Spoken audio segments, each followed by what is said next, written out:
వేదాంధ్ర వీక్షకులందరికీ శ్రీరామనవమి పర్వదిన శుభాకాంక్షలు. మర్యాదా పురుషోత్తముడుగా పేరుగంచినటువంటి త్రేతాయుగ పురుషుడు శ్రీరాముడి యొక్క జన్మదినము, అలాగే ఆయన పట్టాభిషేకం జరిగినటువంటి దినము, వివాహ దినము. ఈ విధంగా ఈ రోజును జరుపుకుంటున్నారు. విశుద్ధ వాల్మీకి రామాయణంలో మాసే చైత్రే నావమికౌ తిథౌ పునర్వసు నక్షత్రయుక్త కౌసల్యా జనయద్రామం దివ్యలక్షణ సంయుతం. ఇది శ్లోకం. ఈ శ్లోకం ఆధారంగా శ్రీరాముడు కౌసల్యమాతకు జన్మించినటువంటి ఈ చైత్రమాసం యొక్క నవమి తిథి రోజున పునర్వసు నక్షత్రం నందు జన్మించినట్టు ప్రమాణం ఉన్నది. కానీ ఈ రోజును శ్రీరాముడికి వివాహం చేస్తున్నట్టు పురోహితులు చేయటం, ఇది వేద విరుద్ధం, శ్రీరాముడి యొక్కకి విరుద్ధం. దీనిని కూడా గమనించాలి. అసలు శ్రీరాముడు గురించి వాల్మీకి ఏం చెప్తున్నాడు? రామో విగ్రహాన్ ధర్మ అంటే రామో విగ్రహాన్ ధర్మస్య. రాముడు ధర్మమునకు ప్రతీకము. విగ్రహం అంటే ప్రతీకము, గుర్తు అని తెలుగు అర్థం. ఇక్కడ రాముడు అంటే తెలుస్తుంది, విగ్రహం ప్రతీకం. మరి ధర్మం అంటే ఏమిటి? ఏమిటి ఆ ధర్మం అంటే మానవ ధర్మము. మానవ ధర్మాన్ని పూర్తిగా ఆయన ధరించి ఆచరించి ఆదర్శ పురుషుడైనాడు శ్రీరాముడు. ఆ ధర్మం గురించి మన శాస్త్రాల్లో, దర్శనాల్లో ఏం చెప్తున్నారు? ధృతి, క్షమ, దమ, అస్థేయ, బ్రహ్మచర్య, అపరిగ్రహ, ధీర్, విద్య, సత్యం, అక్రోధో దశకం ధర్మలక్షణం. ఈ 10 లక్షణములు ధర్మం యొక్క లక్షణాలు. ఆ లక్షణాలు కలిగినవాడు, పూర్తిగా ఆచరించినవాడు శ్రీరామచంద్రుడు. అసలు ధర్మం అంటే ఏమిటి? యతో అభ్యుదయ నిశ్రేయస సిద్ధి సధర్మ.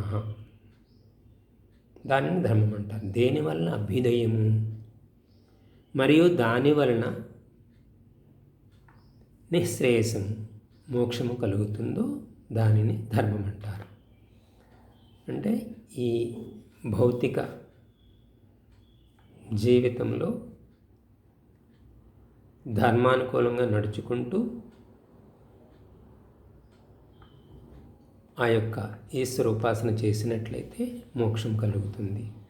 ఇది ధర్మం యొక్క నిర్వచనం. ఇక్కడ శ్రీరామచంద్రుడు యొక్క జీవితం ఆదర్శం అంటున్నాం. ఏమిటి ఆదర్శం? ఆయన ఏం చేశాడు? అదే ఆదర్శం. విశ్వామిత్రుడు ఋషుల యొక్క ఆశ్రమాల్లో, గురుకులాలలో రాక్షసులు యజ్ఞాలను భగ్నం చేస్తుంటే వాటి రక్షణ కోసం దశరథ మహారాజు గారి దగ్గరికి వచ్చి శ్రీరాముడిని వెంట పెట్టుకుని తీసుకెళ్తారు. అక్కడ శ్రీరాముడు తన బలాపరాక్రమాలతో ఆ యొక్క రాక్షసులను సంహరించి యజ్ఞాలని రక్షిస్తారు. అంటే యజ్ఞరక్షకుడైన. అదేవిధంగా ఈ వెళ్ళే దారిలో వనములలో ఉండగా ఆ యొక్క శ్రీరాముడు రాత్రి నిద్రపోయి ఉదయం లేవటం ఆలస్యమైతే అక్కడ విశ్వామిత్రుడిని వాళ్ళు లేపటం అనేది ఒక శ్లోకం ఉంది రామాయణం. దాన్నే ఇక్కడ వెంకటేశ్వర స్వామికి సుప్రభాతంగా పెట్టారు. కౌసల్యా సుప్రజా రామ పూర్వ సంధ్యా ప్రవర్తతే ఉత్తిష్ట నరశార్థూల కర్తవ్యం దైవమాహ్నికం. ఇది ఎవరి గురించి? కౌశల్యకు పుట్టిన శ్రీరాముడి గురించి. ఏమంటున్నారు అవిశ్వామిత్రుడు? కౌశల్యకు పుట్టిన సుపుత్రుడు అంటే శ్రీరామ. ఉత్తిష్ట, లేవండి. సుప్రజారామ పూర్వా సంధ్య ప్రవర్తతే. తూర్పు దిక్కున సూర్యుడు ఉదయించాడు. మీరు లేచి ఆ సంధ్య చెయ్యండయ్యా. ఆ సంధ్య అనేది దైవం ఆహ్నికం. ఆ పరమాత్మ యొక్క పూజ అంటే ఏంటంటే అదే సంధ్య. అది బ్రహ్మయజ్ఞం అని పిలువబడుతుంది. ఆ శ్రీరాముడిని చేస్తున్నట్టుగా అందులో ఉంది. అలాగే సీతామాత కూడా లంకలోకి వెళ్ళినప్పుడు అక్కడ ఉండగా ఆంజనేయుడు ఆ సీతామాత జాడ తెలుసుకోవటానికి వెళ్తున్నప్పుడు రాముడు కొన్ని గుర్తులు చెప్తారు. ఎవరైతే సంధ్యా సమయంలో నది వద్దకు వెళ్తుందో ఆమె సీతామాత అయి ఉంటుంది. ఎందుకంటే సంధ్య చేసుకోవటానికి జలం అవసరం కాబట్టి అక్కడికి వెళ్తుందని ఒక శ్లోకం చెప్తారన్నమాట. సంధ్యాకాలమనశ్యామా ద్రవమేష్యతి జానకీ నదీంచే మాం శుభజలాన్ సంధ్యార్తౌ వరవర్ణిని. ఈ రకంగా సీతామాత కూడా సంధ్య చేసేదన్న విషయం ప్రమాణం.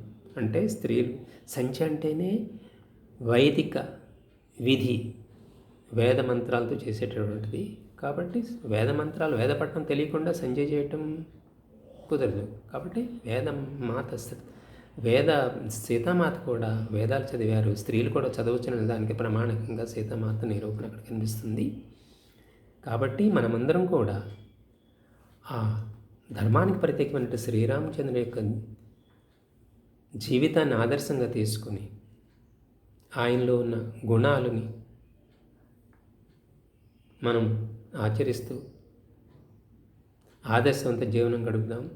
అదేవిధంగా శ్రీరాముడు కాకుండా రామాయణంలో శ్రీరాముడు యొక్క అందరి యొక్క గుణాలు, వాళ్ళ వ్యవహారాలు మన జీవితాల్లో కూడా ఆదర్శంగా తీసుకోవాలి.